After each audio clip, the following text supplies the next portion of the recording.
welcome to another booktube video from me, Lauren, from Lauren and the Books. I hope your 2023 is going all right. Mine is, however, I'm still drinking from a Christmas mug. Look, I'm filming this on New Year's Eve. It's not even 2023. I don't even know what's happening then.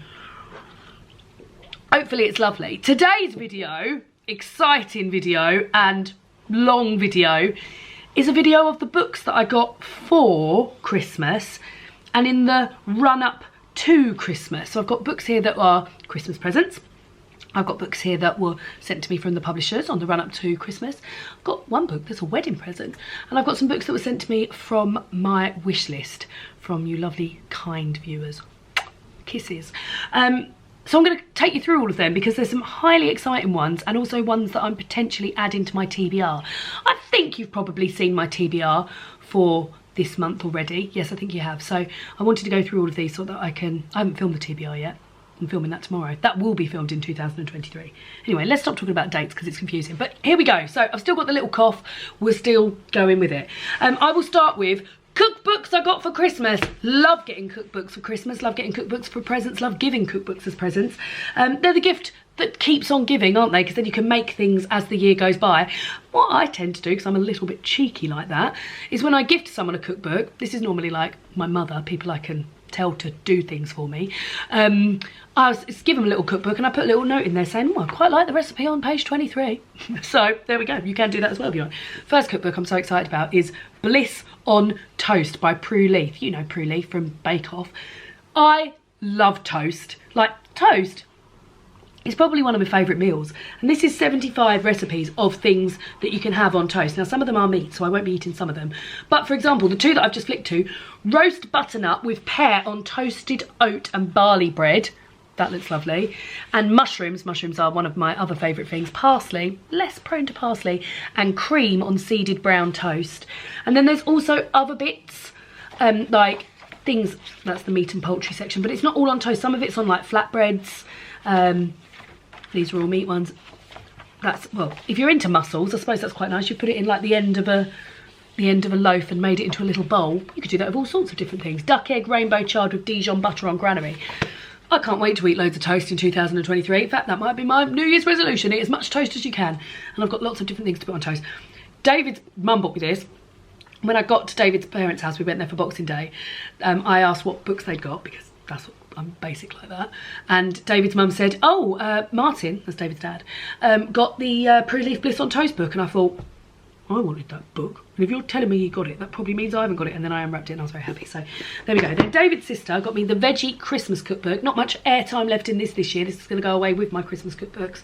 But very, very exciting stuff. Lots of vegan and vegetarian stuff here. So party samosas, they're vegan. Sprouts and sweet potato mac and cheese. I'll say that louder and see if David hears.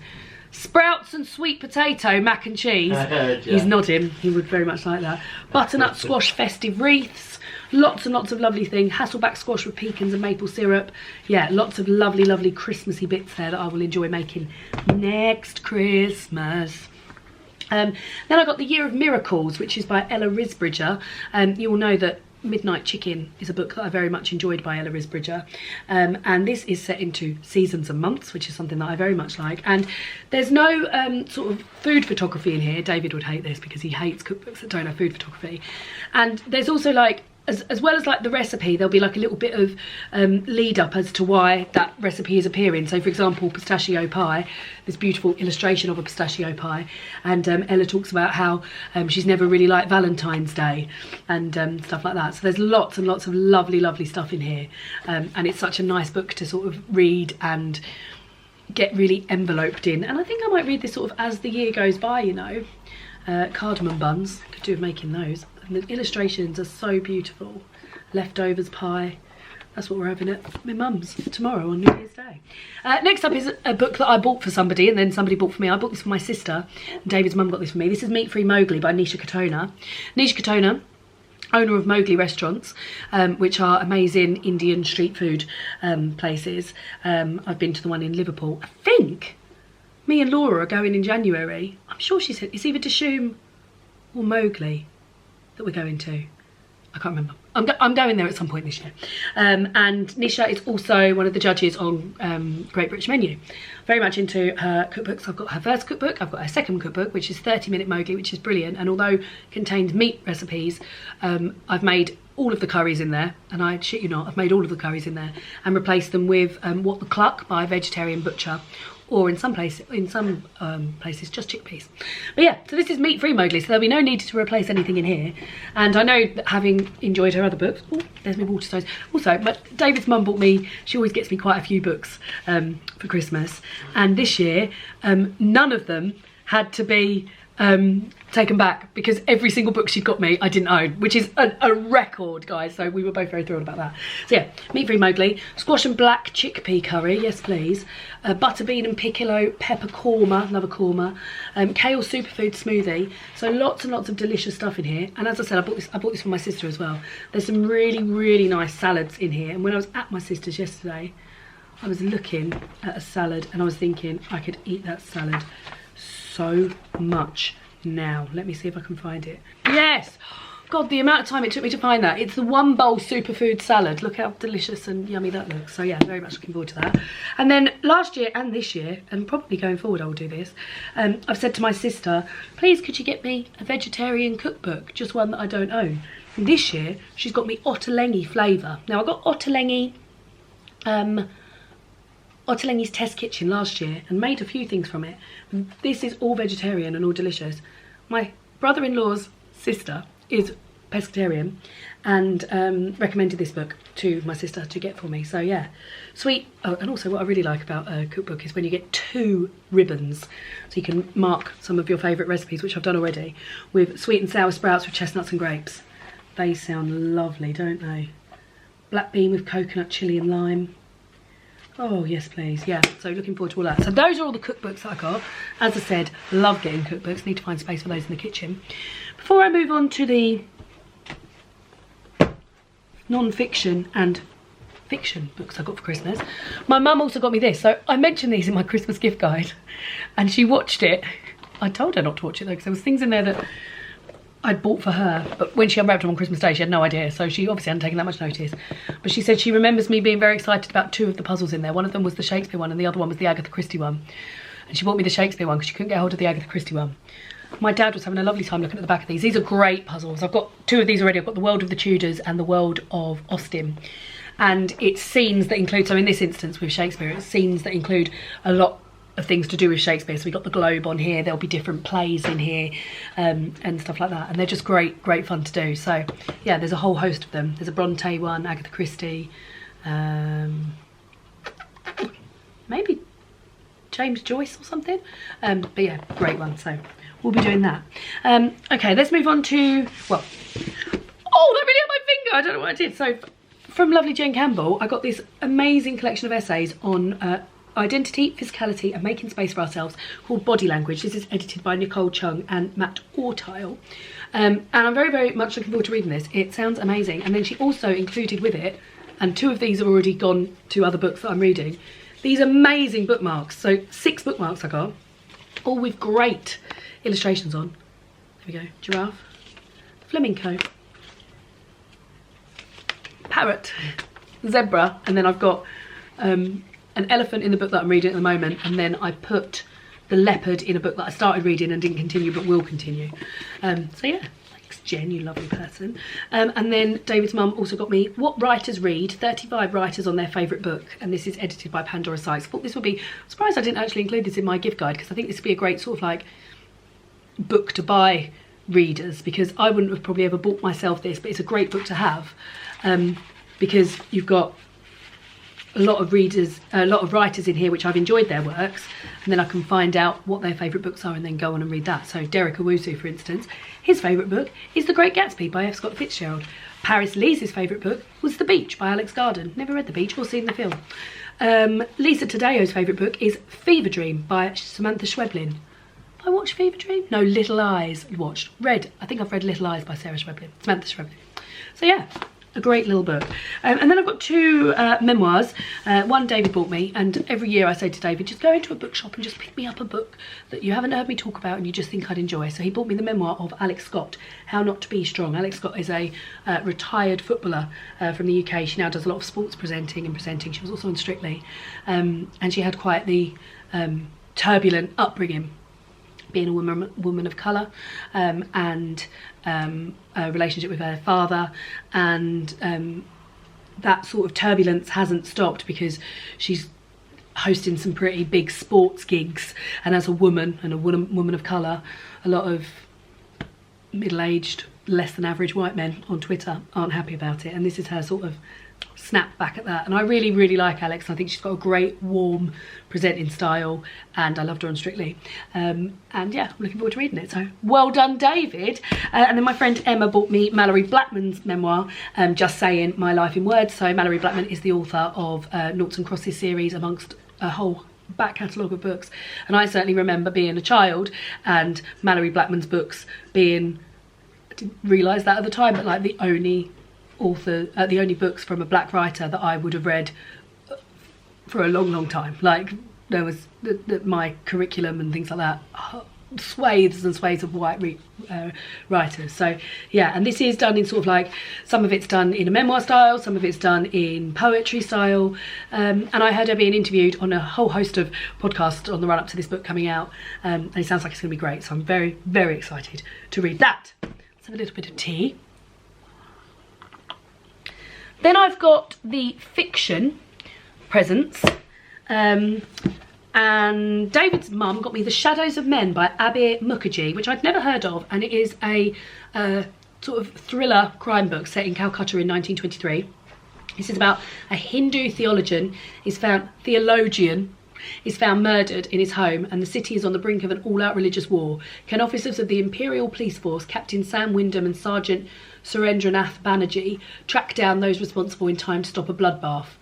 And yeah, this sounds like historical fiction set in another country, thriller, crime, into it, excited.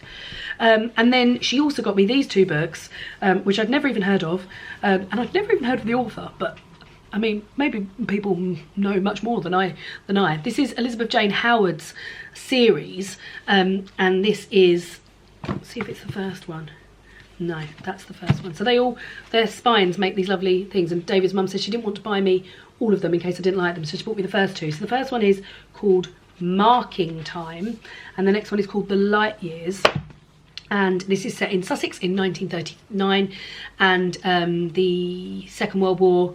It says, as the shadows of the Second World War roll in. What a lovely way to describe sort of the ending of a war. Banishing the sun-drenched days of childish games and trips to the coast, a new generation of Casaleys takes up the family story. And this is about people returning home, I believe. Every summer the Cazalet brothers, oh, this is the first one, sorry. So every summer the Cazalet brothers, Hugh, Edward and Rupert, return to the family home in the heart of Sussex countryside with their wives and children. There they're joined by their formidable... It sounds really great, like it sounds very... And then this is the second one, so this is obviously after the war. But yeah, I think they're going to be great. I'm very excited about that. And then this book, which I'm well excited about, I hope it's good, because I do think there is potential for it to be shit, but I'm very excited about it, is Outlander by Diana Gabaldon. Now, I know this was made into a series, a very popular series. We bought this for David's mum for Christmas, and when we were discussing it in Waterstones, I was saying to David, I'd really like that book. And I didn't know if he'd picked up on me saying I'd really liked it, but he did pick up on it. I mean, that's pretty obvious.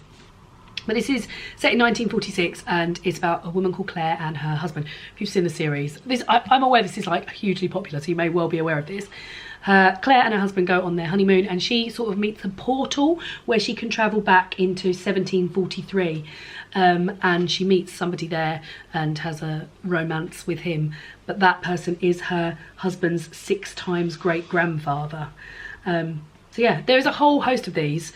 They're set in Scotland, and I think she's just written, the newest one had a really good title, like Tell the Bees I Am Gone or something, and I think that's like the 9th one in the series.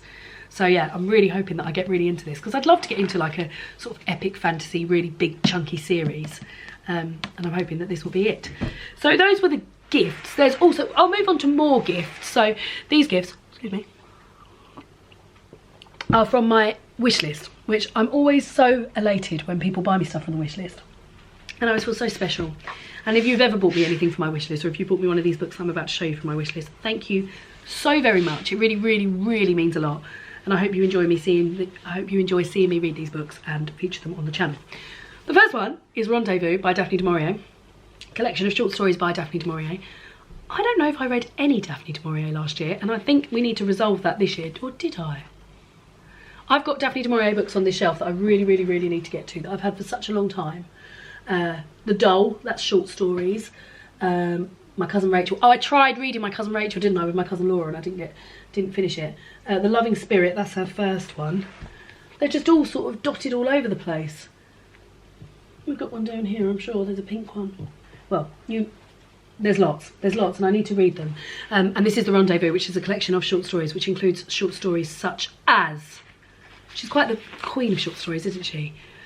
No Motive, Panic, The Supreme Artist, A Deuce a Guess, Fairy Tale, The Rendezvous, La Santé Vierge, Leading Lady, Escort, The Lover, The Closing Door, Indiscretion, Angels and Archangels, and Split Second. Some of them are super short as well. So yeah, I need to read more Daphne du Maurier. That should be another reading resolution.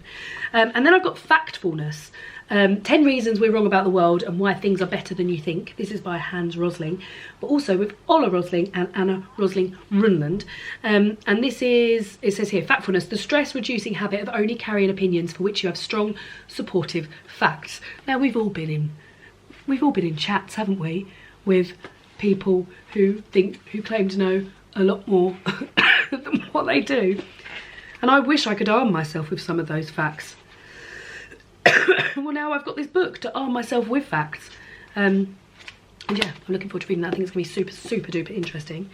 Then I've got another collection of short stories. This is How to Hold an Umbrella, edited by Amanda Saint. And these are winning stories from the 2019 Retreat West Short Story and Flash Fiction Prizes. And they showcase some of the finest and most imaginative stories we've published to date. Retreat West are, I think they might be an Irish publishers. Doesn't say. I'm sure they are. I mean, look at some of the names. Let me see if they're Irish. They're not particularly Irish looking names, but yeah, it's a collection of short stories. I'm very excited to read them. Again, some of them very short, some of them very long. I'll read you some of the titles and the names of the people who've written some of them. So we've got Ticket by Sherry Turner, Whale Watching by Louise Farr, On the Death of a Friend by Jason Jackson, River Water System by Neve McCabe, that's an Irish name, Love is Many Things, None of Them Logical by Hannah Storm, How to Hold an Umbrella by Caroline Green, Buried by Emily Harrison. Very excited to read these. Mess of Love by Jason Jackson, another one there, and Load More Comments by Jan Barker, amongst others, so very excited there.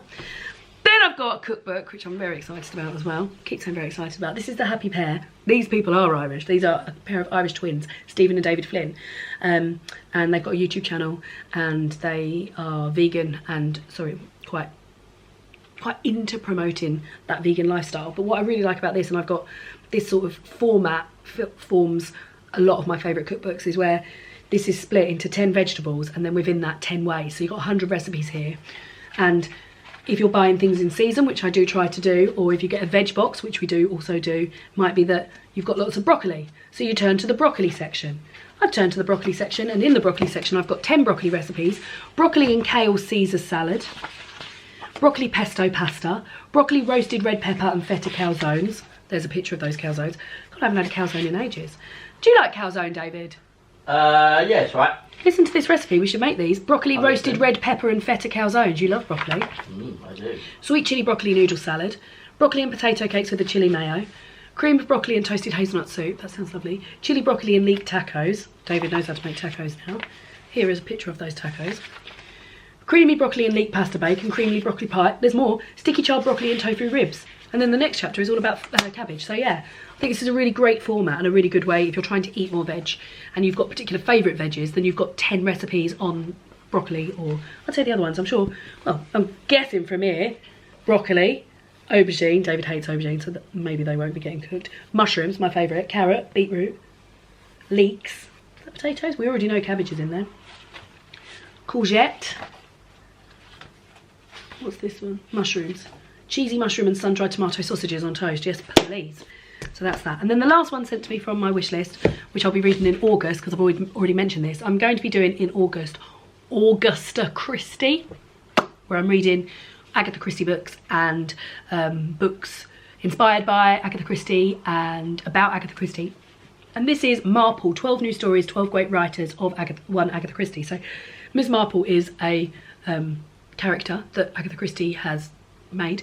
It's also been made into TV and films and stuff like that, where she investigates, is the word I'm looking for, interviews I was going to say, crimes and things like that. And this is 12 new Marple stories written by new writers I'm very excited about. Naomi Alderman being one of them, Lucy Foley, Natalie Haynes, Jean Kwok, Val McDermott, Kate Moss, Ruth Ware. So I think that'll be super duper fun to read in August, so looking forward to that. Another bit of tea before we move on to the, oh no, I've got one wedding present to show you. My wedding present, alongside a book voucher from one of my work colleagues, which is just lovely, is Advice for Marriage from 1891. It says here, Hildreth's Advice for Marriage, and I imagine this was probably very much bought as a wedding gift in 1891. Let's have a look at some of this advice for marriage and hope that it's not all horrifically out of date.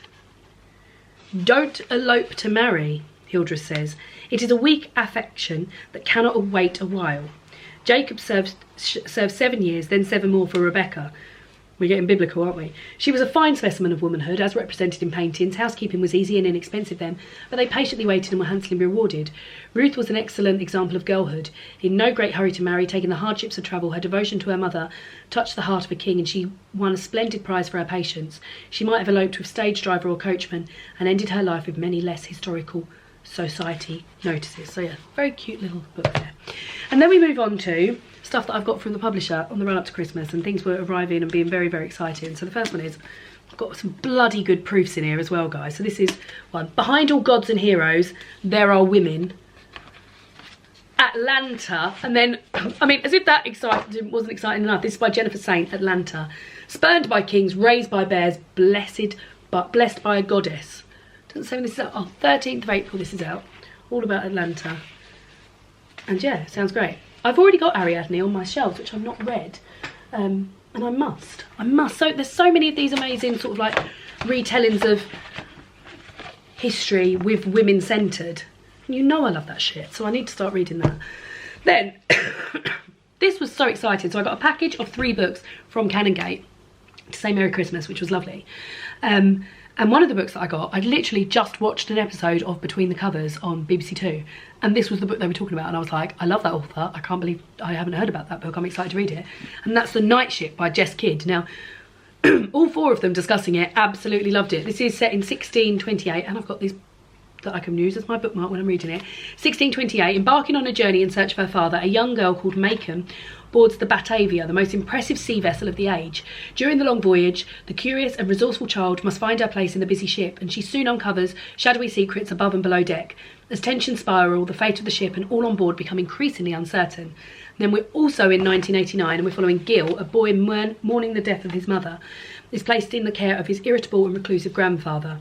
Their home is a shack on a tiny fishing island off the Australian coast, notable only for its reef and wrecked boats. This is no place for a child struggling with a dark past, and Gil's actions soon get him noticed by the wrong people. So it says here, it's an enthralling tale of survival, friendship, and of 2 children, hundreds of years apart, whose fates become inextricably bound together. Sounds amazing, doesn't it? I'm so excited to read that. And then within that package as well, I also got Poetry Unbound, 50 Poems to Open Your World by Padraig O'Tuma.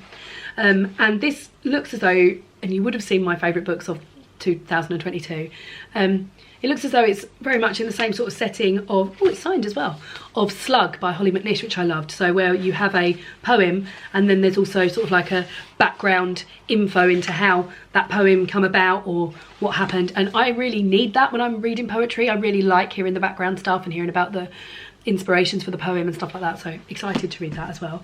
And then this, which looks lovely and also really light, The Keys to Kindness, How to Be Kinder to Yourself, Others and the World by Claudia Hammond, who's also the author of The Art of Rest. So yeah, there's lots of stuff about here about being kindness. There's a little kindness test, there's kind people can be winners, there's social media is full of kindness, okay, not full but it is there. Last act of kindness carried out for somewhere else, another kindness test. So like a lot of looking at kindness. David and I, at my sister's yesterday, were crying watching the boy, the mole, the fox and the horse. And in that, within seconds of it of starting, the mole, who by the way is the cutest little illustration I've ever seen, and just even looking at a picture of that mole I could probably cry. The mole said to the boy, what do you want to be when you grow up? And the boy said, kind. And I just think that's such a lovely thing. So there we go. And I'm not crying, that's just my voice because I feel so at the moment. Then, 3 more to go. This is Fireborn. This is the next in the series. I think it might be the 3rd in the series of Aisling Fowler's series. This is Fireborn, Phoenix and the Frost Palace. And this is a proof copy. This is out in April 2023. I don't really want to tell you much about it in case you haven't read the first 2. I'm sure it's 2. Published by HarperCollins. Oh, bye, Minnie. Always starting with a lovely map. And lovely adventure stories. So there's that. Speaking of amazing proofs, as I mentioned earlier, this is The Other Side of Mrs. Wood by Lucy Barker, published by Fourth Estate, and this is coming out in 2023. Now, I haven't read much into this because it was wrapped up beautifully, but I think it's really given me sort of Agatha Christie vibes just from this that was on the front of it. That just looks very Agatha Christie, and then the quote on the front. So this, also, look at this proof. This is lovely together, isn't it? This teal and this pink, and that looks under there. Peeping out from there. I want your reputation, the girl said to Mrs. Wood. I want everything you have. So it says here, Mrs. Wood is London's most celebrated medium. She's managed to survive decades in the competitive world of contacting the other side, has avoided the dreaded slips that revealed others as frauds, and is still hosting packed-out seances for Victorian high society. Maybe it's not Agatha Christie at all. Yet some of her patrons have recently cancelled their appointments. There are reports of American mediums nearly materialising full spirits, and audiences are no longer satisfied with the knocking on tables and candle theatrics of years gone by. And then, at one of Mrs. Wood's routine gatherings, she hears something terrifying, a faint but unmistakable yawn. Mrs. Wood needs to spice up her brand. She decides to take on Emmy, this sounds amazing, a young protégé to join her show. But is Emmy Finch the naive ingénue she seems to be, or does she pose more of a threat to Mrs. Wood's reign and more horrifyingly, her reputation than Mrs. Wood could ever have imagined? This is out on the 22nd of June 2023. Sounds amazing. Illusion is everything. Blow out the candles. The seance is about to begin. That sounds fabulous. And then the last book I've got is Olivia Blake, One for My Enemy. And this is out on the 6th of April this year. This is a beautiful proof copy as well. So many beautiful proofs been sent to me on the run up to Christmas. I believe this is the first in a series. I know Olivia Blake has been sent to me by Book Break, Picador, published a lot of this. And I can see that there's an Atlas trilogy. So the Atlas 6, the Atlas Paradox. Is this? So where does this fall? Let's find out. Well, it sounds as though it's a standalone. So this is about the Atanova Sisters. They're beautiful, cunning and ruthless, and their mother, known only as Baba Yaga, is an elusive supplier of premium intoxicants. Their adversaries, their influential Fedorov brothers, serve their crime boss father, Namid Koshi the Deathless. His enterprise dominates the shadows of magical Manhattan. And these guys are witches. This sounds fantastic. And it's got some like illustrations and stuff throughout. Oh, I'm very excited for this. This might go on my TBR for this month. So there we go. They're building up, aren't they? Those are, I think that was 25 books that I got for Christmas and on the run up to Christmas. Let me know if you've read any of these books. Let me know what books you got for Christmas. Would love to hear. And I'll see you all again soon for another BookTube video. Goodbye!